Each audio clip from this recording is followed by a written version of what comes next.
Just gonna go ahead and go for a little ride today. Actually, you know what? I'm gonna talk about why you should start on a 600 as opposed to something like this. Not saying my Ninja 300, which was my first bike, was terrible, but I'm gonna just talk really quick about why I think it'll behoove you more to start on a 600 as opposed to a 300 or a 250, 125, whatever. So let's go for a little cruise. Warmed up.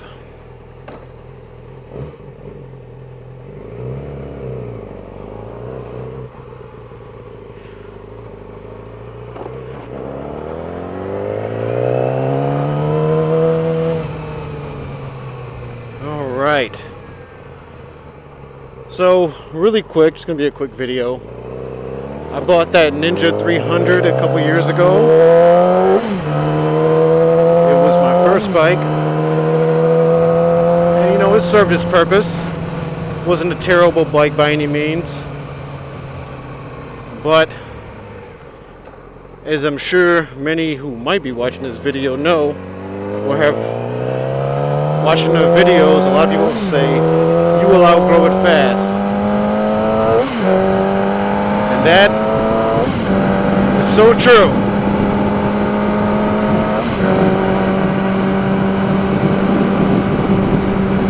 I had the Ninja 300 for about 9 months, give or take,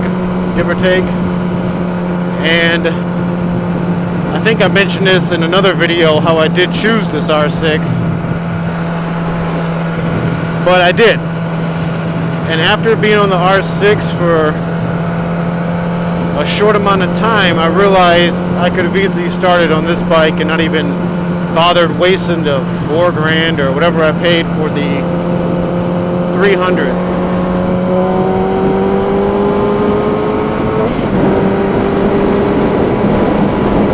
So, okay. What do you need to do to decide what bike is right for you? Well, it's really going to depend on you as a person, as a driver, as a future rider, your personality. All those things matter. So I know, for instance, me myself, just so you know, I'm a little older. I'm actually just turned 40 not that long ago. So, you know, I consider myself pretty mature. I'll be honest with you, I don't really wheelie or anything, because truthfully, I don't know how. And I feel as if I've tried something like that, I'll probably break something. I'll leave that to you young guys. But I know that when I was in my early 20s, I was a lot more aggressive, a lot more headstrong. I sped a lot. I had a 350Z. I used to do 130 mile-an-hour pulls on the expressway. That was wild, man. So if I had a bike back then, or at least I had this R6 or a Gixxer or something back then, I'd have probably killed myself.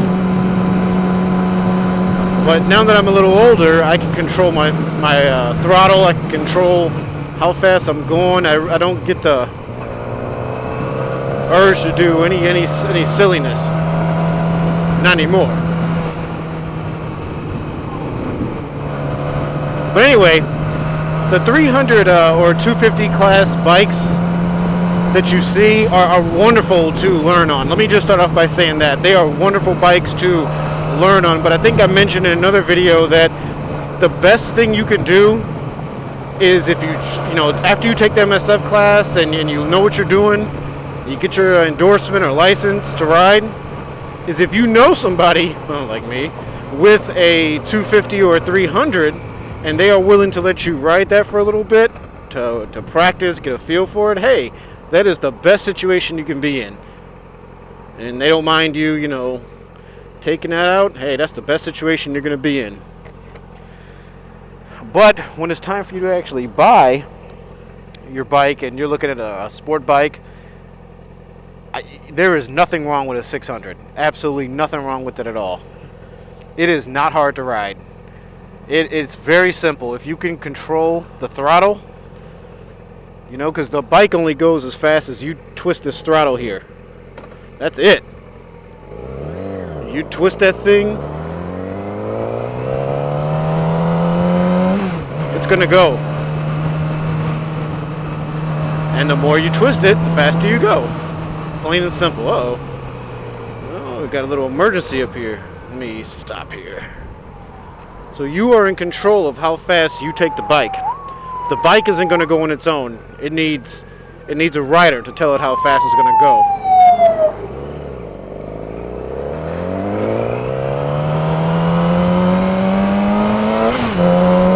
So don't let you being a new rider and wanting to get into it discourage you from getting what you want. In one of the very first videos I posted, I described the differences. This is before I got a center prism tube and I could actually record my rides. But I did a video on my R6 and my Ninja 300 side by side and what they look like, what they sound like. And those are differences that I honestly did not take into consideration when I bought my Ninja 300. I thought all sport bikes were similar, the same. I knew nothing. My research was piss poor. That's the best way I can say it. It was terrible. I just knew I wanted a fast looking bike. That's it. That's how terrible. What are you doing? Go. Somebody wasn't paying attention to the light. So anyway, long story short, I bought this Ninja 300 thinking, oh yeah, got me a sport bike. 300. You know, if you're just going off, if you don't have a lot of experience, or all you do is see guys on crotch rockets and you know you want one, be very cautious about what you're buying. Because you could end up not knowing like I didn't and pick up a 300. All of a sudden you get it home and you start riding around. You're like, wait, this doesn't even sound like what I'm used to. I'm used to hearing a guy sound awesome when they go down the street. This thing sounds like a, I don't know, a lawnmower or something. So if you watch any video on a 250 or 300, you notice there's a huge difference between the exhaust sound on that and a Supersport inline 4 engine. The difference is night and day. I know a lot of people who actually like the sound of a 250 300. So the only way you're going to get that raspy, nice, just cutthroat sound is with you know, at least an inline 4. 600cc, Gixxer 750 or something, liter bike. Actually, those are a little deeper, but you get the point.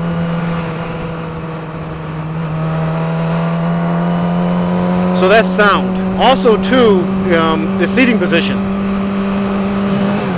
This may sound petty to some, but to some it might be important. I didn't know that when you sit on a 250 or 300, you sit more upright. You don't lean over. I read one post, and I forgot what site I was on, that you almost look like a circus bear or something riding a motorcycle. It made me laugh, but then every time I got on my 300 and I saw myself in the mirror, you know, that's what I thought of. So on a Supersport, 600 and up Supersport, you leaned over a lot more. It's more of an aggressive position. I like that. Some people say, well, it's not that comfortable. Well, you know what? Doesn't matter. I like it. I like the way it feels. I like the way it looks. And that's just what I like. You know? So if that's you as well, just take that in consideration too before you pull the trigger and buy your bike. Because if you get a 250 or 300 thinking it's going to be the same as a Supersport, as far as looks, sound, it's not the case. Also, the braking too. On most Supersports, you got the dual rotors. The braking's a lot more firm. On a lot of the 250s and 300s, you got one single rotor. Not that really didn't matter. To be honest with you, I kind of like the braking on my Ninja 300 because what do we got? Oh, crew riders. But what was I trying to say? The man, I lost my complete train of thought. Oh yes, the 300, it did have ABS, which I did kind of like. I didn't use it, it didn't kick in that often, but there was a few times where I had to brake really quick and ABS kicked in, and when I had to do that on my R6 here, I definitely felt the difference not having ABS. But you know, now you can of course get 600s with ABS and be just fine. This one's a 2006 R6, so it of course does not have ABS.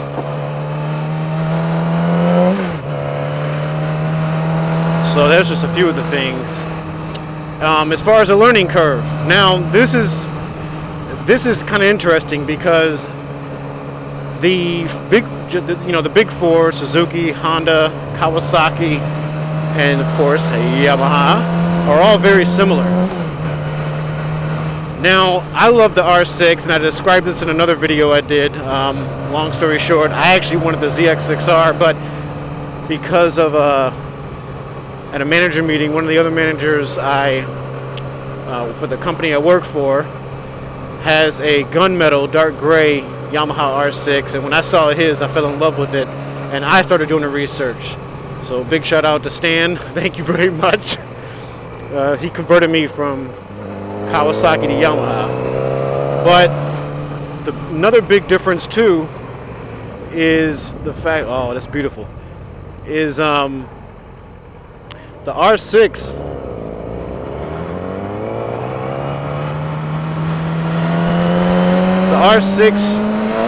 has a nice power band down low. Well, when I say nice, I mean it's, one guy in another video described it as gutless, but I would probably describe it as controllable. So it's not, it basically the RPMs are very, the bike is just very controllable down low on a Yamaha R6. It makes most of its power in the upper rev range. So when you're just, you know, putting around town or going from 0 miles an hour, it's really not bad at all. It's pretty tame. Now, that completely changes once you get past about 7,000 RPM. It becomes a monster. But that's okay.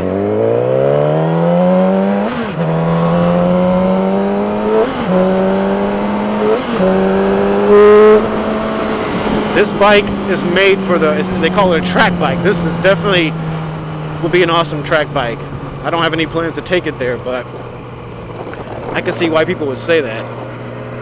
It's just when you like right now I'm only at what, 5,000 RPM doing 40 miles an hour ish. Very controllable. As you can see, I got my hand on the throttle, no big deal. But oh, that's why they're stopping. But anyway, it's very controllable. It's when if you need to get in front of cars, you need to pass, drop a gear, and disappear. This bike, once it climbs in those RPMs, it's nasty, and it'll hit you out of nowhere. And if you better hold on to these the bars, because the R6, man, you get past like 7,000-8,000 RPM, man, it kicks in hard, almost. If any of you have driven turbocharged cars, it's kind of like, oh, you know what? That's a great example. The R6 is kind of like a turbocharged car. I know. I just got rid of it. I had a BMW 335i with the twin turbo inline 6. Even though boost lag wasn't really that bad on the car, when that boost kicked in, oh, you felt it. It could throw you back into the chair, and that's kind of like this bike here. It's very tame. It's almost like it's in a state of boost lag down low, but when you get past that certain RPM, man, it's like turbo kicks in on. That's exactly what it feels like. Now that I'm thinking about it.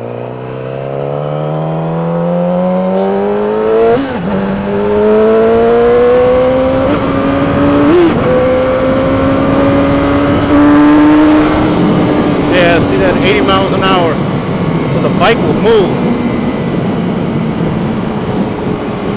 And I don't usually, every now and then I like to tuck in and hear that engine. That is a sexy sound. But the R6, you know, I haven't driven the other three Japanese sport bikes in detail a little bit. Never been on a Honda CBR, but I know that this particular 600cc Super Sport, the R6, is definitely unique in its power band. I believe the other ones are more even throughout. So a lot of people have said the R6 is just a terrible bike to just, you know, be a commuter or go to work. And you know what? I'd hate to be on this bike, man, in heavy traffic. And I have been. And no, it's not fun. I definitely, you know what? Yeah, let's go this way. And yeah, it's not fun. You're right. But the way I go to work, when I, you know, in the summertime, honestly, I'll go to work, man, and I'll ride my bike. You know, my employees and customers get a kick out of it when they see me with some boots on, a bandana, and a motor. It's hilarious. But anyway, but for me, the way I go to work, which coincidentally is that way, it's not that bad because, you know, I'm really never in heavy traffic going to work, which is nice. But if you're a guy who, or girl, lady, I'm sorry, who does have to deal with heavy traffic, then yeah, that would kind of suck. And you know what? I don't think that's just the R6. I think that's with any super sport, just having to, it probably wouldn't be the most comfortable ride if you have a really long ride in heavy traffic. But for me, my commute to work is only about 25, 30 minutes. So it's really not bad for me at all. I enjoy my ride to work. On the weekend, like today is Sunday, it's a nice day out. All the riders are out, it seems. But it's just an enjoyable bike. It really is. So yes, I believe starting on the 600, if you have the mentality that, hey, you respect the machine, you know what it can do, you respect the power, you've taken an MSF class, you can absolutely start on a super sport bike, a 600. Probably starting at 750 here. There are a lot of people who have started on thousands.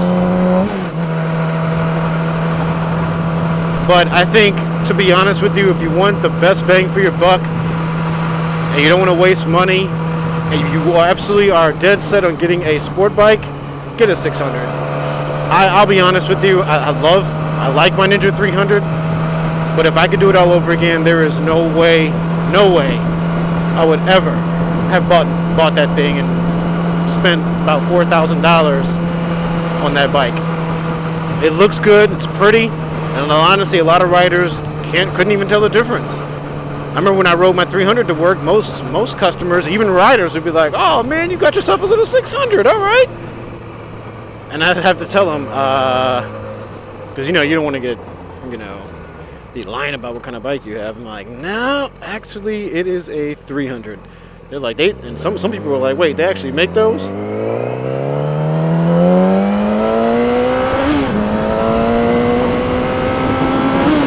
So yeah.